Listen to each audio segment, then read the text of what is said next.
Les podcasts du Figaro. Prêt pour le décollage. C'est souvent une part négligée de notre budget.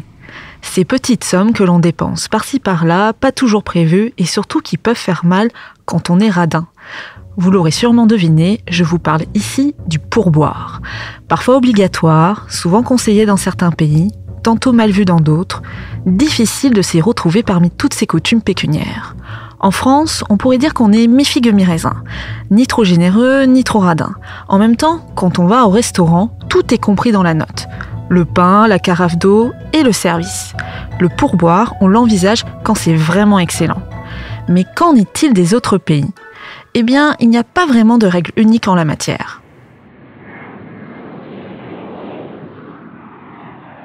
Avant tout, une question simple mais néanmoins nécessaire, à quoi sert un pourboire ? Pour certains, la réponse est évidente. Le pourboire complète le salaire minimum des serveurs, des chauffeurs de taxi, des bagagistes, des personnes qui font le ménage dans nos chambres d'hôtel, autrement dit, toute personne qui travaille dans le secteur des services. Dans certains pays, les pourboires constituent l'essentiel du salaire.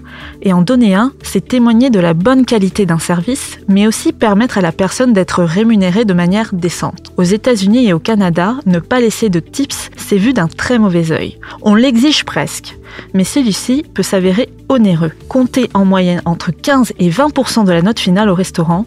Au bar, laissez au moins $1 à chaque boisson commandée. Il en est de même en Afrique du Sud. Le personnel se rémunère en grande partie grâce à ces pourboires laissés par la clientèle. En Australie, comptez entre 10 et 15% de la note au restaurant. En revanche, le pourboire n'est pas exigé dans les taxis et pour le personnel d'hôtel. En Égypte, comme dans d'autres pays d'Afrique du Nord, pas question de s'y soustraire, ça fait partie des coutumes. En Europe, il n'y a pas de règle unique en la matière. Depuis plusieurs années, le pourboire est entré dans les mœurs, comme en Allemagne et en Égypte. Dans ces pays, au moment de payer la note finale, on arrondit généralement à quelques euros au-dessus.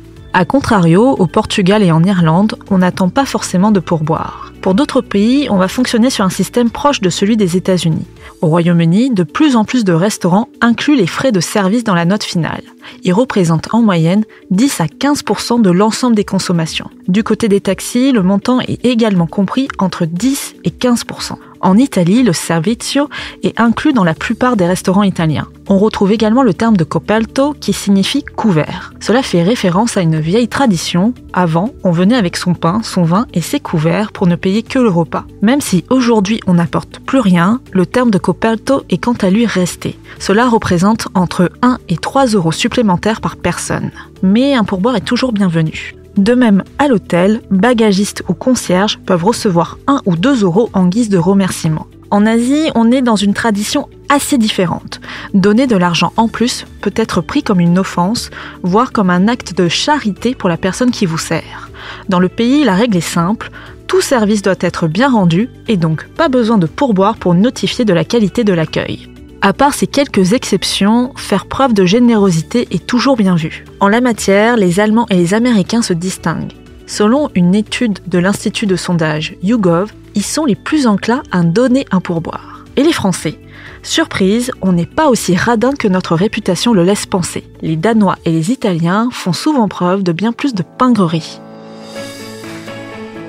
Merci d'avoir écouté ce podcast. Je suis Sophie Vincelot, journaliste au Figaro Voyage. Vous pouvez retrouver Question Voyage sur Figaro Radio, le site du Figaro et sur toutes les plateformes d'écoute.